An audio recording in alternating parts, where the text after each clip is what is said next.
Hello guys! Welcome to my channel and today gagawa po tayo ng Pancit Bihon. Gagamit tayo ng dalawang klaseng bihon, isang made in Thailand and made in the Philippines.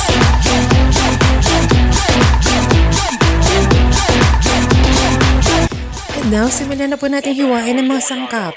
Let's get started! Never gonna give you up.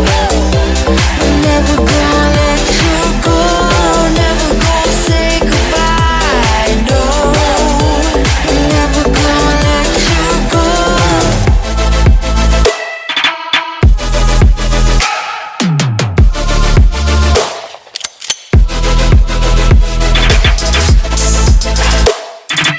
And then the mushroom shiitake. Malaki po siya kaya isa lang ang ginamit ko. Kung maliit ang inyong mushroom, kahit mga 4 o 5 piraso, gamitin ninyo. Let's continue our cutting and slicing. Never gonna give you up. Never gonna let you go. Never gonna say goodbye. No, never gonna let you go.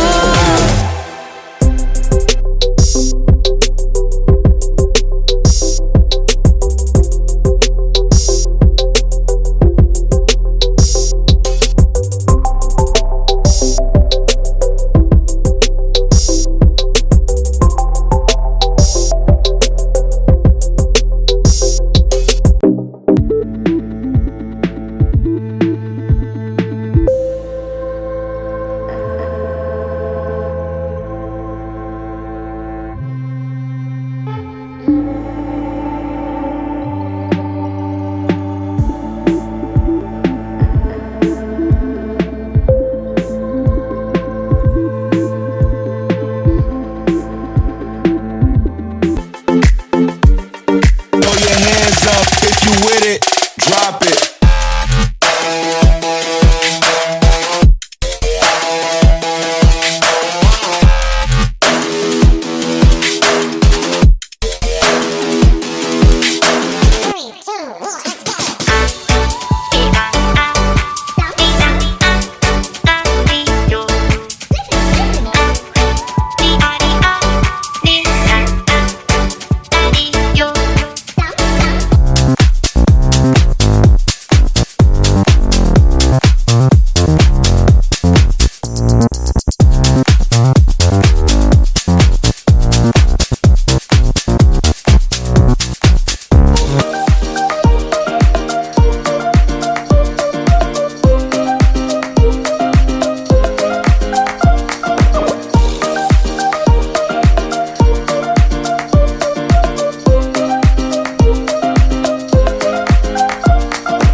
Magsimula na po tayo magpainit ng ating kawali. Lagyan ng 3 kutsarang mantika at pag mainit na, pwede na po tayo magsimulang mag-isa.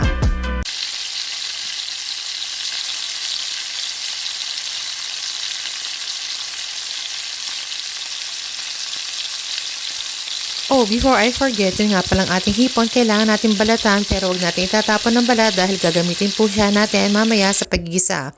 Hugasan po lang natin ng maayos ang hipon.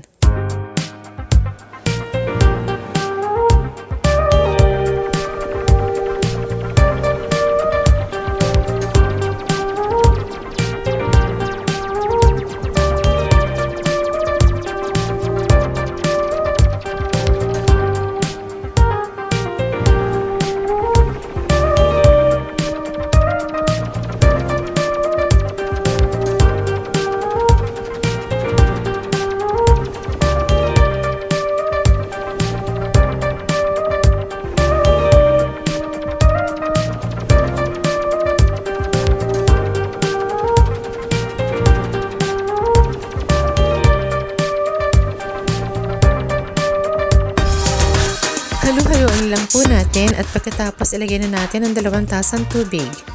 Pati na rin ang 50cc na toyo. At dito na natin ngayon ilalagay ang balat ng hipon. Isasama po natin siyang pakuluan para kumataas ang lasa. Pakuliin sa loob ng 2 minuto. At pagkakulo nito, tanggalin po natin ang mga balat ng hipon na nilagay natin.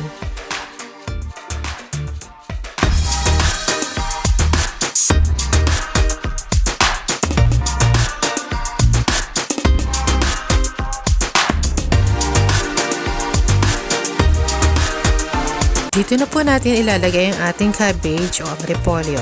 And then, yung made in Thailand na bihon po natin. Pero kung wala kayong made in Thailand, okay rin po. Haluin at ilagay sa low heat. At pakuluin sa loob ng 1 minuto. Tapos, yung regular size ng bihon naman natin ang ating ihalo. Huling ilagay ang manipis na size ng bihon. And then, tsaka natin siya timplahan ng patis at haluin pang muli. Nasa low heat pa rin po tayo niyan, mga 1 minute or 2 minutes, tapos halu-haluin po uli natin.